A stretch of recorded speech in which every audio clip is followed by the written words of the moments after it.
there, I'm Paige. And I'm Sophie. And I'm Patrick. And welcome to Nova for Nova! Today, we will be showing you how different stars explode from different amounts of supernova remnants.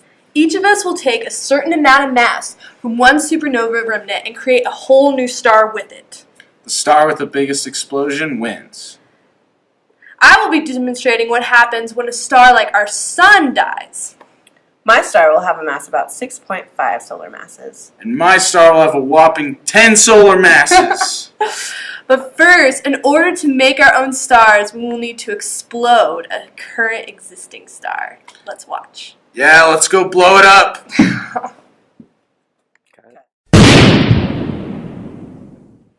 Whoa! Dude! Oh my gosh!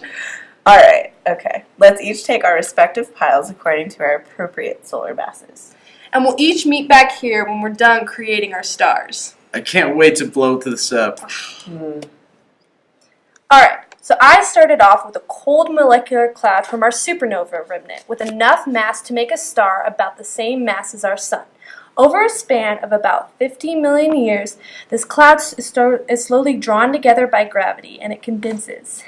As it condenses, it starts to spin faster and heats up.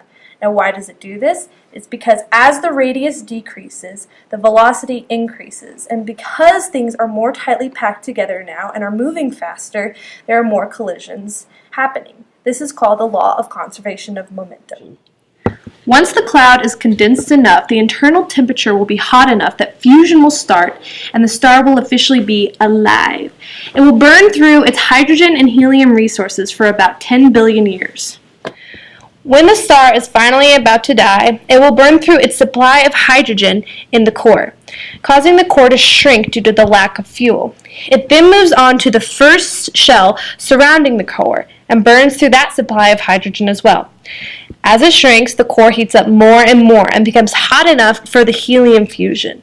It then moves on to the second and last shell and burns through that as well. With each successive layer, it expels material so that the outer layers puff up around the star. As the star dies, it expels its final layer of gas and contracts down to such a small size the atoms are ripped apart, leaving just the neutrons. These neutrons are so tightly packed together they cause an outward pressure called degeneracy pressure, and this becomes responsible for keeping the star in a stable state. I predict that my star will first implode and then burst forth into a giant supernova. My hypothesis is that age is a key factor in star death, and since it's been alive for such a long time, it's accumulated a lot of material and therefore will explode violently. Now, we can't stay alive long enough to watch the entire stellar evolutionary cycle, so I've sped it up a bit. I've placed my star out in the Milky Way galaxy and it's ready to go. Let's watch it explode.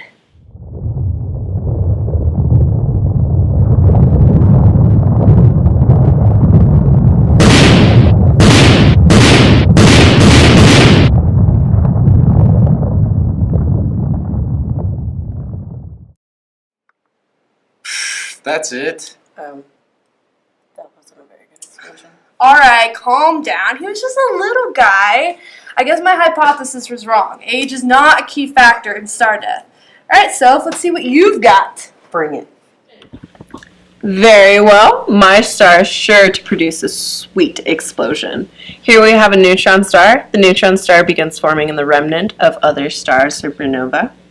Really, it's the ball of neutrons created by the collapse of the iron core in a massive star supernova. The layers are hydrogen, then helium, carbon, oxygen, silicon, and then the iron core. The heavier elements, like the silicon and iron core, because it was created in a cloud of heavier elements, otherwise known as an already exploded star. However, we only need to focus on the helium and carbon layers because those are the only layers that really have anything to do with the nuclear fusion process. Though my star can usually only be about 10 kilometers in radius, it's extraordinarily more massive than the sun, which means, hey, a way better explosion than Paige's. Sorry, Paige. Like the white dwarfs, neutron stars resist the crush of gravity with the degeneracy pressure that arises when particles are packed super, super close together. Except with my star, we just call it neutron degeneracy pressure because I get a special name, because mine's a special star. When neutron stars originally formed, They spin in space, and with the same angular momentum as Paige explained, it will gradually start spinning faster. And with all this amazing energy, the star will start sporadically exploding in spikes of luminosity. We like to call them X-ray bursts, and they're usually ignited from a sudden burst in nuclear fusion. As some neutron stars will continue with their energetic bursts in life as pulsars, some will sadly start slowly dying away and then eventually just disappear and become undetectable. I predict that for my star, that I will produce some pretty amazing X-ray bursts, radiating with about 100,000 times as much power as the sun in X-rays. And now for the awesome result.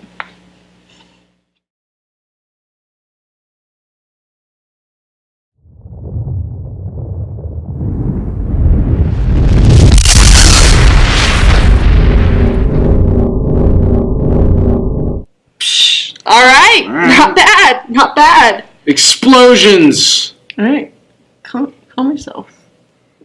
Well, I grabbed more of it than you did, so mine's going to be even bigger than yours was. We'll see.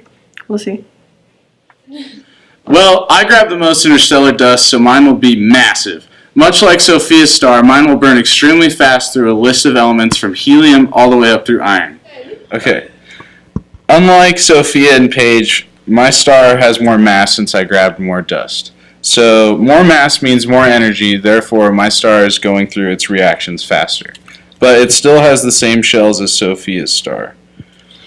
Once it passes its degeneracy pressure, it has a massive explosion releasing most of its dust into space. But the rest of its remaining mass contracts into a singularity, creating a black hole, where gravity is so great that not even light can escape. Pretty much, my star is the coolest.